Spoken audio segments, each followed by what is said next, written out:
Manhã de ontem, em uma entrevista para a Jovem Pan, o deputado federal Ricardo Barros, ele disse não acreditar que o tema Covid seja relevante para definir a eleição de 2022. Para ele, Ricardo Barros, a economia será o grande assunto do pleito eleitoral. Abre aspas para Ricardo Barros. Eu acredito que Covid-19 não será um assunto relevante nesse ano. Lá no final, quando estivermos na eleição, até porque o governo tomou as providências, colocou vacinas à disposição de todos, o assunto vai ser de fato a economia, fecha aspas. O deputado federal maringaense afirmou também que o presidente Jair Bolsonaro deverá se reeleger após o trabalho para estabilizar a economia e reduzir a inflação. Ele disse ainda que a população precisa ser melhor informada sobre os casos de corrupção de governos passados. Abre aspas novamente para Ricardo Barros.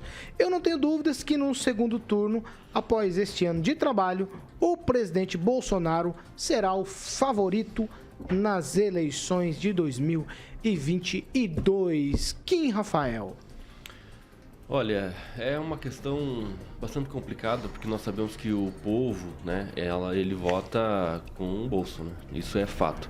E realmente, se fosse, né, algum pesar a essa pandemia aí para nós elegermos alguém, nós tivemos aí as eleições municipais, né, como exemplo, que não foi aquelas coisas se referindo à pandemia, né, porque muitas pessoas reclamaram dos seus prefeitos, mas eles foram eleitos, como por exemplo aqui em Maringá, que foi eleito no primeiro turno, o Ulisses Maia ganhou no primeiro turno. Então acho que realmente a pandemia não vai ser critério para você definir voto, mas sim o bolso.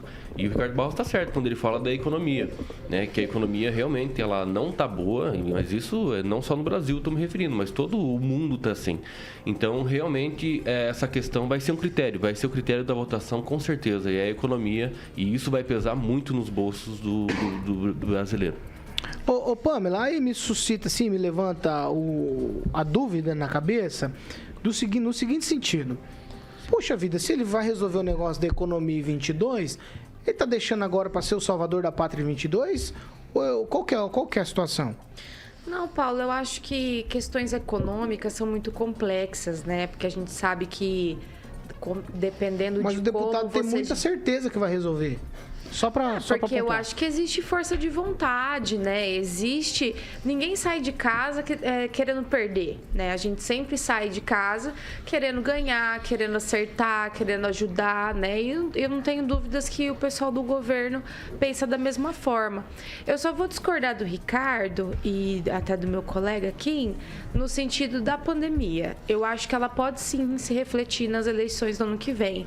A gente está vendo aí alguns governantes que deixaram crianças 2 anos dentro de casa sem aula, mas para cancelar o carnaval não aceita, né? Então, se a gente fizer um carnaval e tiver um aumento de casos aí, algum tipo de complicação, eu acho que para esses gestores que insistem nisso, isso pode se refletir sim e respingar na imagem deles para 2022, sim. Então, é o único ponto aí que eu discordo. Eu acho que a pandemia ainda pode pautar, sim, eleições. Vidigal. Olha, mais uma vez o discurso do deputado Ricardo Barros é propaganda enganosa, né? Sempre falacioso, o que ele fala não se escreve e sempre defendendo a posição daqueles que ele está do lado no momento que melhor é oportuno para ele. Então agora que ele não sei se ainda é vice-líder do governo Bolsonaro. É o líder. É o líder ainda, líder do governo Bolsonaro, então continua defendendo quem ele está grudado lá. Então, falacioso, propaganda enganosa, o que ele fala não se escreve. A Covid vai ter um peso nas eleições. Se 600 e poucas mil pessoas, e como esse governo federal tratou essa questão da pandemia, não for tema da eleição, que isso? É até um desrespeito do deputado falar isso. Mais 600 mil pessoas que morreram e não vai ser tema. É como se isso não fosse importante para ele. Sabe, é até desrespeitoso. E outra, a economia que já não vinha bem antes da pandemia, não vai ter milagre nenhum em 2022. Não vai ter milagre nenhum.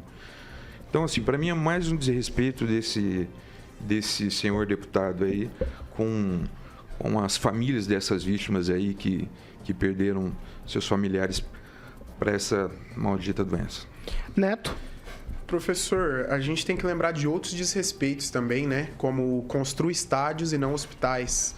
É um grande desafio. Por exemplo, nós temos lá no Amazonas um estádio vazio de um time menor menor que os times amadores que a gente tem jogando aqui nos campinhos municipais da cidade de Maringá, usufruem aquele espaço que custou milhões. Ou o VLT, né, em Cuiabá, que é um grande elefante branco que não serve para nada, que a expectativa era para Copa do Mundo, e até hoje o VLT está lá parado, Paulo, ficando velho. Inclusive sugeriu ao governador que venda esse VLT se houver, na verdade, abertura na lei. Por quê? Porque é um grande elefante branco. A maior recessão da história, que começou, né, há muito tempo, eu queria lembrar, em outro governo, entre outros aspectos que com certeza fazem a diferença.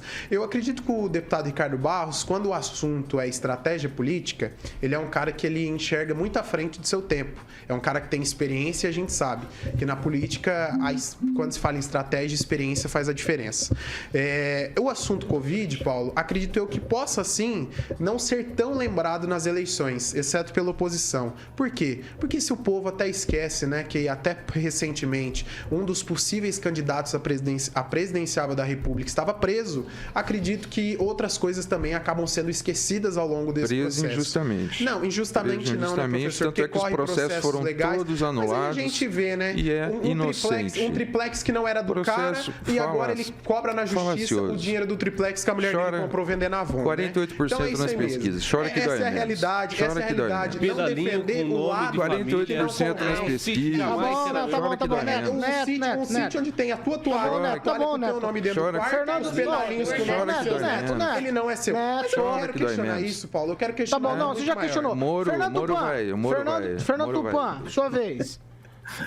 Paulo, eu concordo ali com o Neto. Lula é polvo. Tem um monte de braço, assim. Não é polvo, não, viu? Viu, Paulo? Essa história aí do que aconteceu no governo do PT, infelizmente, eu sou um ex-petista reformado e o que o Lula fez me afastar do Partido dos Trabalhadores, assim, com 6 meses de governo Lula, eu já sabia das falcatruas e falei, isso não é coisa que eu concordo. Eu tenho ética e isso que nós temos que ter. Fez coisa errada, tem que pegar e falar. O Lula pecou, a Dilma pecou, agora o Bolsonaro, se está pecando ainda, a gente não pegou, mas quem sabe um dia a gente possa pegar. Hoje não tem um pecado capital grande ainda. Se tivesse deixado rolar um pouco a vacina, ele poderia ser pego numa grande coisa. Mas eu vou te falar uma coisa, Luiz Neto. Você diz que o Ricardo Barros é um visionário. Ele não é um visionário porque ele falou que a Cida Borghetti ia ser governadora do Paraná em 2018 e deu Ratinho Júnior. Olha,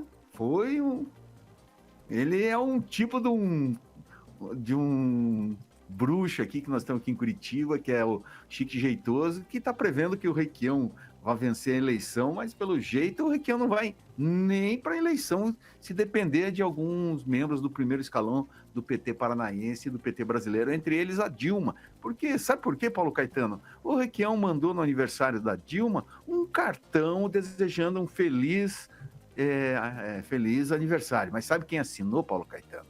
O motorista. Então foi fazer galhofa com a pessoa errada e agora pode pagar e concorrer, quem sabe, a deputado federal.